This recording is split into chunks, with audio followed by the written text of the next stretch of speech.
안녕하세요, 리오입니다. 이번 영상은 디즈니 플러스를 통해 볼 수 있는 몰아보기 좋은 드라마를 추천하는 영상입니다. 재밌게 봐주시고 구독과 좋아요 부탁드립니다. 디즈니 플러스 드라마 추천 첫 번째 작품은 악귀입니다. 2023년 SBS를 통해 방송된 12부작 드라마로 공포, 스릴러, 서스펜스 장르의 드라마입니다. 김태리, 오정세, 홍경 배우가 주연으로 출연하며 김은희 작가의 작품입니다. 염혜상은 어린 시절 자신의 눈앞에서 어머니가 스스로 목숨을 끊는 모습을 보게 됩니다. 염혜상은 어머니가 스스로 목숨을 끊은 것이 아니라 악기에 의해서 살해당했다는 것을 알게 됩니다. 그리고 현재의 염혜상은 귀신을 보는 눈을 가진 상태로 자신의 어머니를 죽인 악귀를 쫓고 있습니다. 구산영은 자신이 어린 시절 아버지가 사망한 것으로 알고 있었습니다. 어머니와 단둘이서 힘겨운 생활을 이어가던 중 갑자기 아버지가 살아 있었고 이제 사망했다는 이야기를 듣게 되면서 황당함을 느끼게 됩니다. 구산영은 할머니인 김성란에게 아버지의 유품을 전달받고 그 유품을 통해 악귀에 쓰이게 됩니다. 염혜상은 자신이 쫓는 악귀를 자신보다 먼저 쫓았던 구산영의 아버지 구강모를 만나기 위해서 노력했지만 한 번도 만나지 못했었습니다.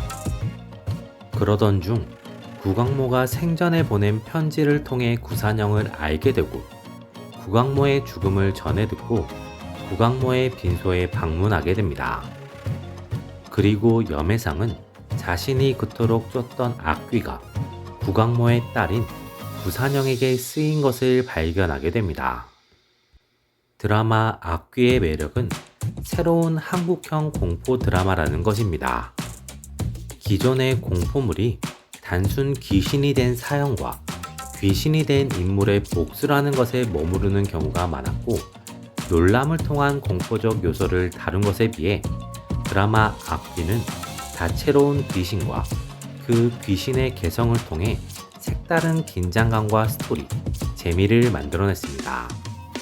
주요 전개 방식이 정보를 감추고 그 감춤으로 인해 사건이 커져버리는 다소 올드한 구성을 갖추고 있긴 하지만 작품만의 매력과 개성으로 그런 올드함을 잘 커버하는 느낌이 있습니다. 디즈니 플러스 드라마 추천 두 번째 작품은 라이프 온 마스입니다. 2018년 OCN을 통해 방송된 16부작 드라마로 범죄, 코미디, 타임슬립 장르를 가지고 있습니다. 정경호, 박성훈, 고화성 배우가 주연으로 출연합니다. 2018년에 과학수사대 소속 경찰 한태준은 전 약혼자인 검사 정서영과 함께 연쇄살인범을 쫓습니다. 결정적인 증거를 발견하게 되지만 재판 직전 그 증거가 오염되었다는 소식을 듣게 되고 한태준은 재판에서 그 사실을 밝히면서 진범으로 유력했던 김민석이 풀려나는 상황을 만들고 맙니다. 한태준은 그로 인해 마음이 복잡한데 김민석에 의해 정서연이 납치되었다는 소식을 듣게 되고 정서연을 구하기 위해 김민석을 잡기 위해 곧바로 현장으로 달려갑니다. 한태준은 김민석을 추적하고 체포 직전까지 가지만 김민석의 조력자로 인해 한태준은 총에 맞고 차에 치이기까지 하면서 의식을 잃게 됩니다. 정신을 차린 한태준은 자신이 2018년이 아닌 1988년에 인성 서부경찰서의 강력 3반의 형사가 되어 있음에 당황하게 됩니다. 그리고 자신에게 들려오는 2018년의 목소리로 인해 자신이 현재 꿈속에 있다는 느낌을 강하게 받게 됩니다. 한태준은 1988년에 자신이 사망하면 원래의 세계로 돌아갈 수 있지 않을까 하는 생각을 하게 되고 시도를 해보려고 합니다. 하지만 같은 경찰서에 있는 윤나영의 걱정과 인간적인 따뜻함으로 인해 그런 시도를 할 수 없게 되어버립니다. 한태주는 결국 1988년에 일단 머무르게 되고 그곳에서 거칠고 대책 없지만 인간적인 서부경찰서 강력 3반의 다른 형사들로 인해 점점 변화하게 됩니다. 그리고 그 과정 속에서 1988년과 2018년의 접점을 통해 자신이 해결하지 못했던 2018년의 사건의 진실에 조금씩 다가가게 됩니다. 드라마 라이프 온 마스의 매력은 개성이 확실하다는 것입니다. 이제는 익숙해진 타임리프라는 소재를 이 작품만의 개성으로 잘 다뤄내면서 2018년과 1988년의 각각의 매력을 잘 살리면서 주인공 한태주가 겪는 혼란을 비롯한 다양한 감정들이 잘 표현되는 작품입니다. 동시에 사건이 치밀하게 구성되어 있어서 사건을 쫓아가고 사건의 진실에 다가가는 과정이 흥미롭게 그려지고 각 인물들의 변화와 선택이 개성있고 흥미롭게 다가오는 작품입니다.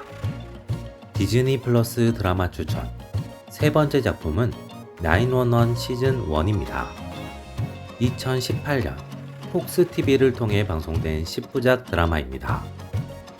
LA를 배경으로 하고 있으며 911 신고를 처음 접하는 응답실과 그 응답실의 요청에 따라 움직이는 LA 경찰서와 LA 소방서의 이야기가 다뤄지는 작품입니다.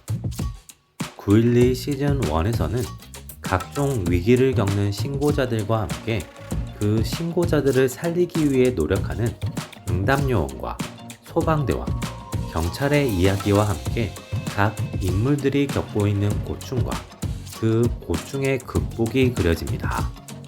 대표적으로 118 소방대의 대장인 보비는 과거의 자신의 실수 혹은 선택으로 인한 참혹한 결과에 대한 속죄의 마음에만 억눌려 살았던 현재를 극복하게 됩니다. LA 경찰서의 경찰 아테나는 갑작스러운 남편의 커밍아웃과 가족의 붕괴를 막고 싶은 복잡한 마음에서 자신의 삶을 찾는 과정을 경험하면서 새로운 삶을 살게 됩니다.